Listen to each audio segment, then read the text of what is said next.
Okay, good, okay.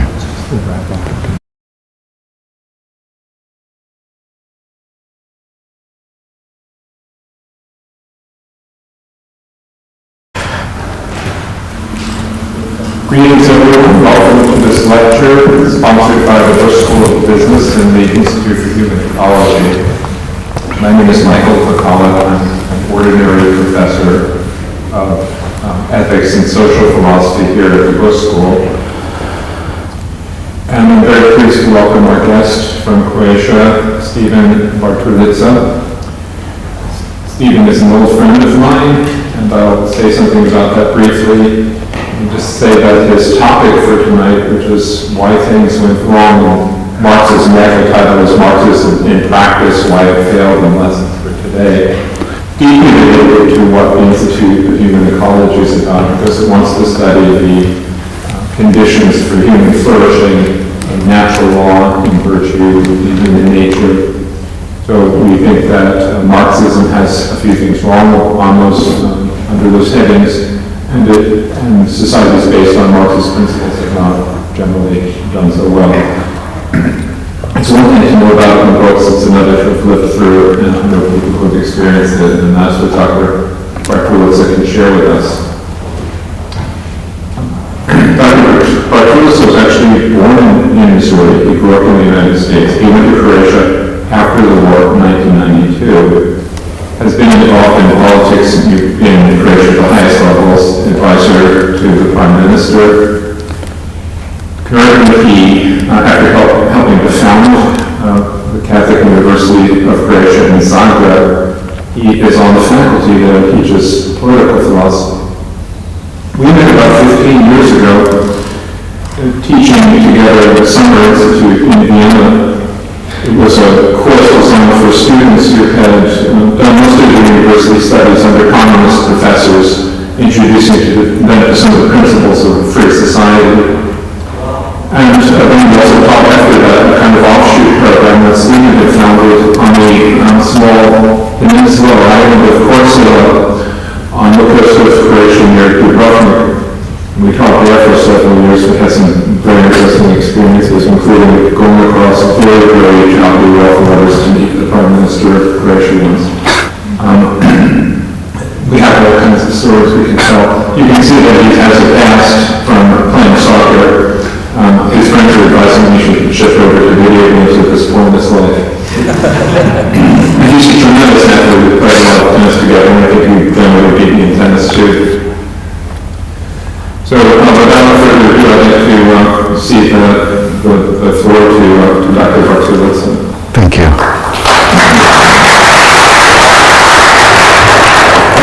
Thank you very much, Michael, for that kind introduction and for helping make this evening's lecture possible. It's a great delight for me to be able to address an American audience. As Michael said, I grew up in Midwest America. Right on the border of Missouri and Kansas. I went to Benedictine boarding school, and then after finishing my undergrad studies in Missouri, I went to Croatia, which is the land of my parents. They both immigrated to this country, and without any grand designs, I didn't have many plans for my life. I was lucky. In hindsight, I can say I was very lucky that I didn't have any student loans to pay back. So I was quite free in that regard. And that was maybe a main factor in allowing me to stay in Croatia. I have dual citizenship now, and can say that most of my adult life has been spent in that country, in that beautiful country. They do love soccer, and I'm paying the price for that. I've got the soccer bug since I moved there. Many of you may know we finished second in the World Cup last year in Russia, which was a major achievement for a small country that has there's probably more registered soccer players in America and other places than there are people in Croatia. But we still got second and had many people in the world rooting for us. But now, after a painful injury, as Michael said, I'll probably stick with PlayStation on the couch for a while now. But I did make the trip over, and I'm very pleased to be here in this beautiful hall at the Bush Business School to give this talk. So I've reflected a lot on this issue of ideologies, Marxism in particular. I studied political theory in school, and it's a vast difference in reality from the classroom.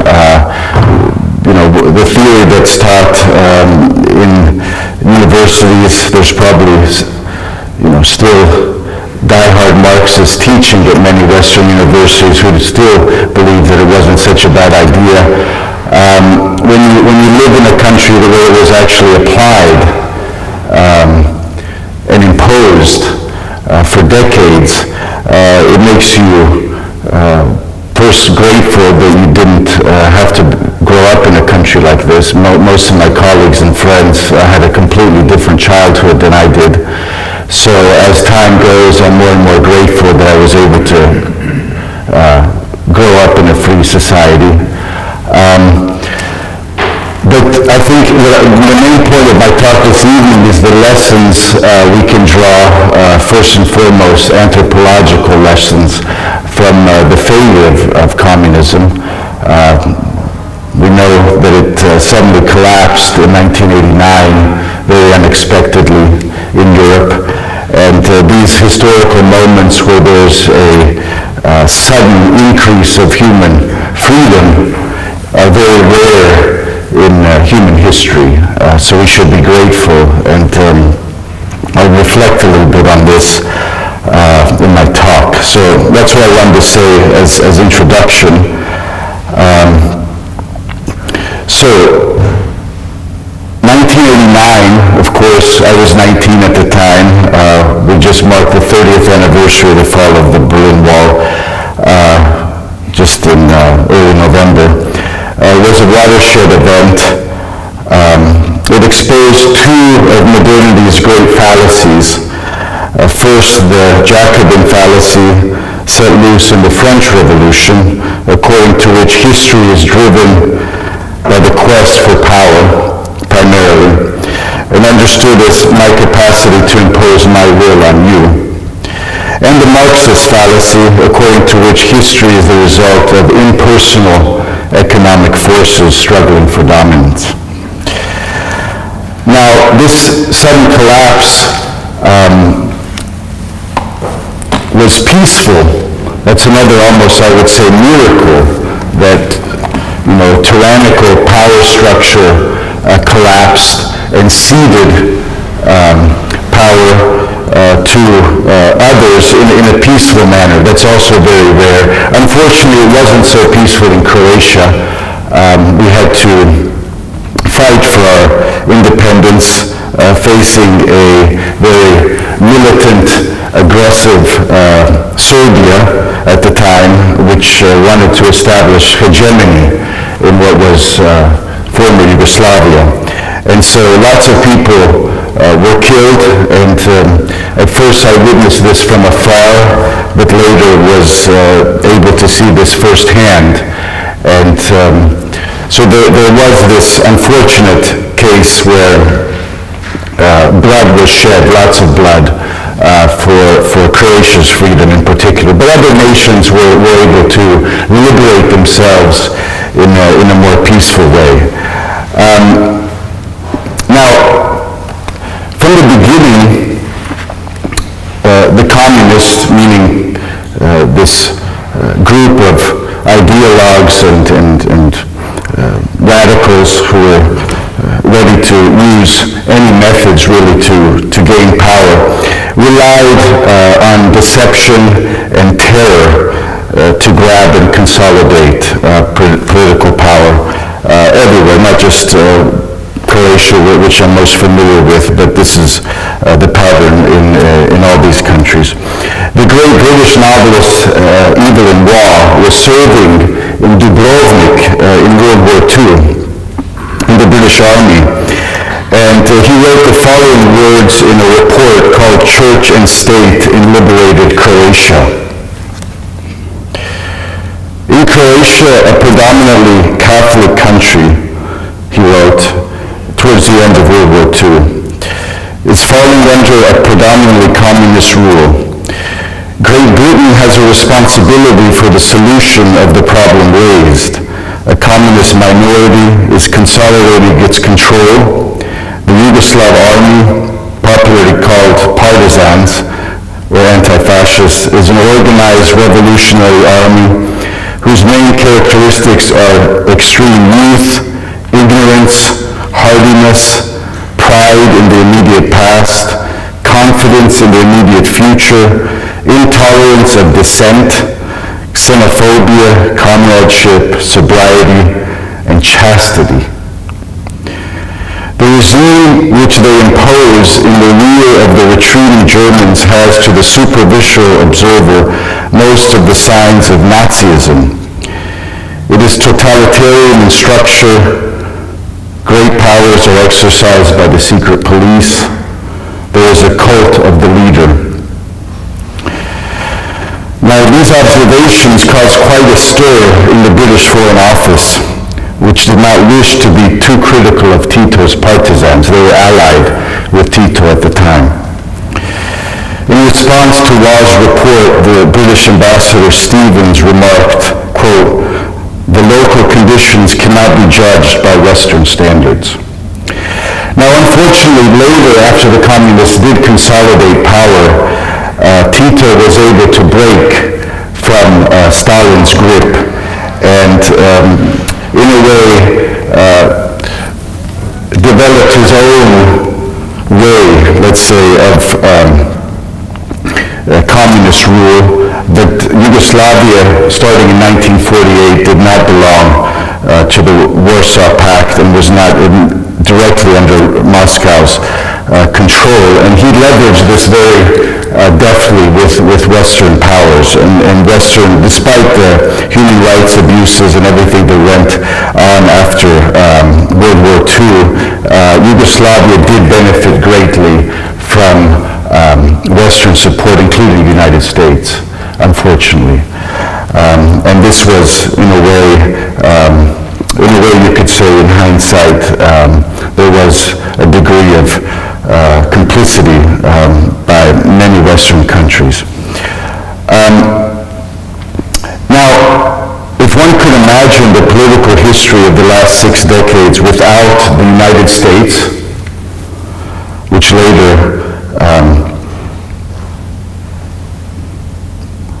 developed a very, I would say, assertive policy generally in trying to contain communism, especially under President Reagan. And, of course, St. John Paul II, if we imagine the world without those two factors and look at communism only through the prism of Western Europe, it seems almost certain that communism would still be thriving. I would argue that a certain accommodation between the two parts of Europe had been reached at a certain moment, much to the approval of the political elite and the convenience of Western societies. Communism never incited the indignation that fascism did, the latter term having become synonymous with the worst of political evil.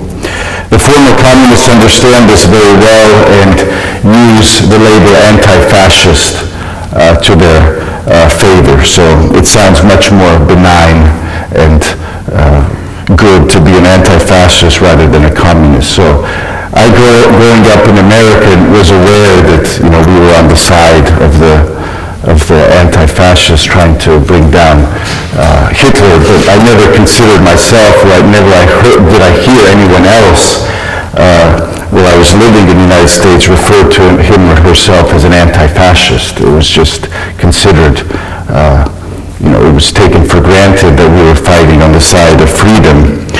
But in Yugoslavia and in Croatia still today, this term is often used. And the result is, of course, that the two totalitarian ideologies are not considered in the same way. Communism is somehow given a pass And I must say that the former communists, even in Brussels at the level of the European Union, were received quite warmly after the major changes. If you remember the case in 2004 of Rocco Buttiglione, I don't know if that name rings a bell, but he's a prominent philosopher in Italy and was a close friend of John Paul II. He was rejected as a potential commissioner in Brussels because of his openly, Catholic. He was invoking natural law arguments for some moral questions. He was denied this position, whereas former communists from many of the countries in Eastern Europe were welcomed in these positions. So that's very interesting how this works out in politics. I would suggest also a recent book on this question, a philosopher named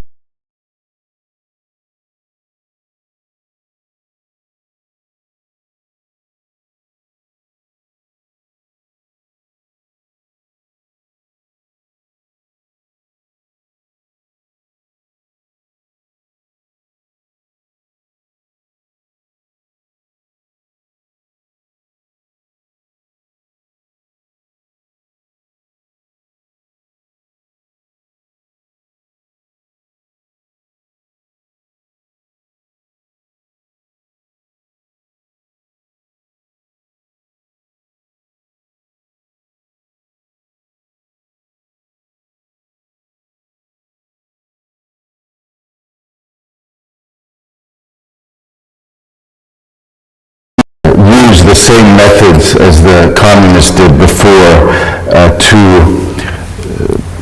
basically establish conformity in thinking. This is understood as political correct thought, but there are ways that people are